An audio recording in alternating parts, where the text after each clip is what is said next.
Es miércoles de La Data con nuestra colaboradora Estefanía Veloz. Estefanía, bienvenida, ya te extrañábamos aquí en el estudio. Un gusto estar aquí hablando de datos, ya hacía falta. Ya, hacía mucha falta y hoy vamos a hablar de la pobreza laboral, pero me parece muy pertinente comenzar aclarando, explicando qué es la pobreza laboral. Claro, porque hablamos muy poco de la pobreza laboral, lo que significa en términos de indicadores, y la pobreza laboral es la que se mide a partir de los ingresos percibidos solamente por el trabajo. Es decir, no se toma en cuenta ni las remesas ni los programas sociales, que son las dos otras grandes fuentes de ingresos, simplemente lo que se percibe a través del trabajo.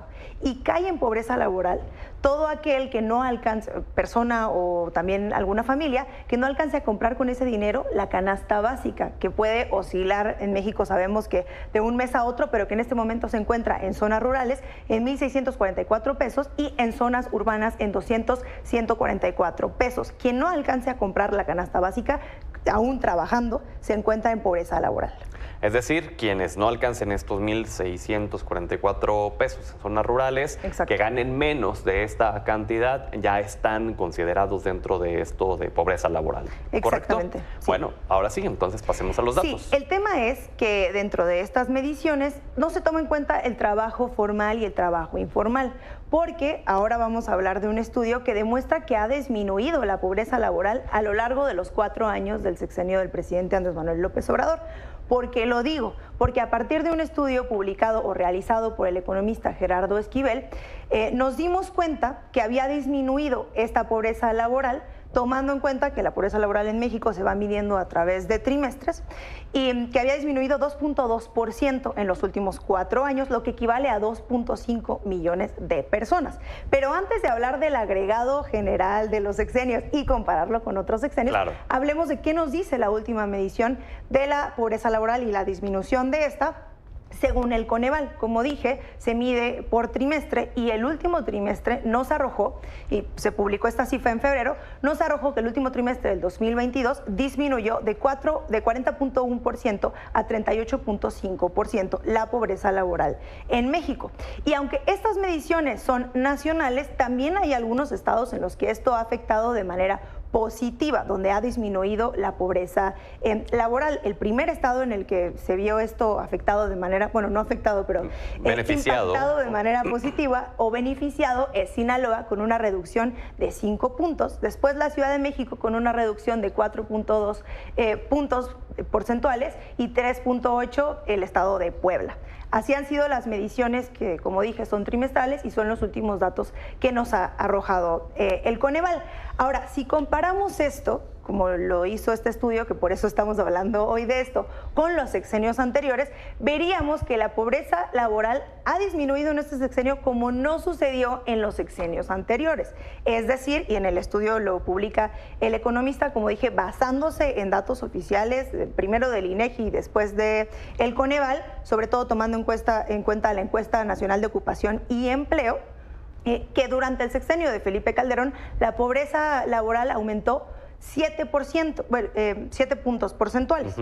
Y durante el sexenio de Enrique Peña Nieto siguió aumentando, pero se pone muy interesante, porque según el estudio, a partir de 2016, que tiene que ver con el aumento también al salario mínimo, empieza a disminuir la pobreza laboral hasta llegar al año en el que nos encontramos, o tomando en cuenta el 2022, donde ha disminuido la pobreza laboral en 2.2%.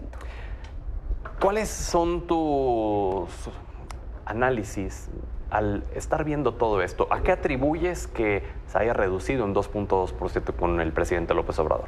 Bueno, más allá de lo que yo considero, creo que lo que se ha dicho a partir de este fenómeno, que creo que ha impactado de manera positiva al país, y sobre todo la conversación de hacia dónde queremos caminar en términos de desigualdad, tiene que ver, uno, con la reforma del outsourcing, tratar de llevar a todas las personas que trabajan a la formalidad.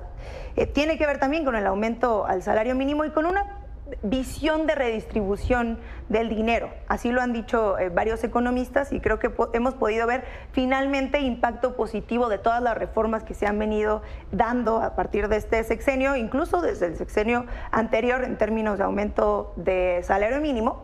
Y hoy estamos con esta cifra que, si bien ha tardado en llegar a este momento, sí es resultado de un camino andado en términos de desarrollo económico en México.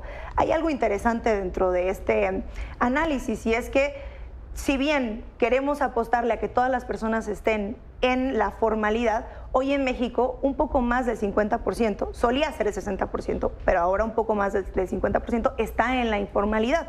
Entonces podríamos decir que como el salario mínimo ha aumentado a 207 pesos por día en México, pues si sacamos las cuentas, nadie que gane el salario mínimo de manera formal puede estar en pobreza laboral, ¿no? Con los datos que dimos de la canasta básica. Sin embargo, esa no es la realidad de la mayoría de las personas en México. Y es ahí en la informalidad donde se tiene que atacar la pobreza laboral, y también tomando en cuenta todos estos factores interesantes. Pero creo que al final la conclusión sería que ha disminuido la pobreza laboral aún con pandemia, aún con inflación, aún con la guerra o el conflicto que hay en el otro lado del mundo. Y parece que son cifras positivas viniendo de una crisis que nos dejó pues en una situación bastante desfavorable para las personas que trabajan. Porque justo te iba a comentar, pues son buenos números si tomamos en cuenta que le tocó también a este gobierno la guerra, la pandemia sí, y la inflación y demás. Entonces, ya por último, Estefanía, la tendencia de los números dice que esto va a ir en mejoría.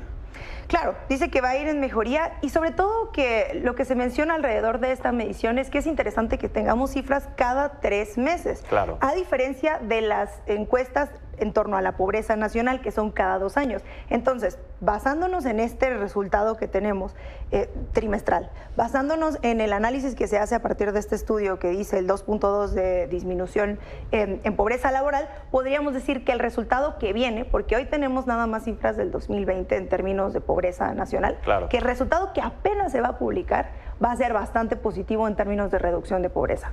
Pues bueno, ojalá que así sea. Estefanía, gracias. Te vemos la siguiente semana. Gracias, Pedro.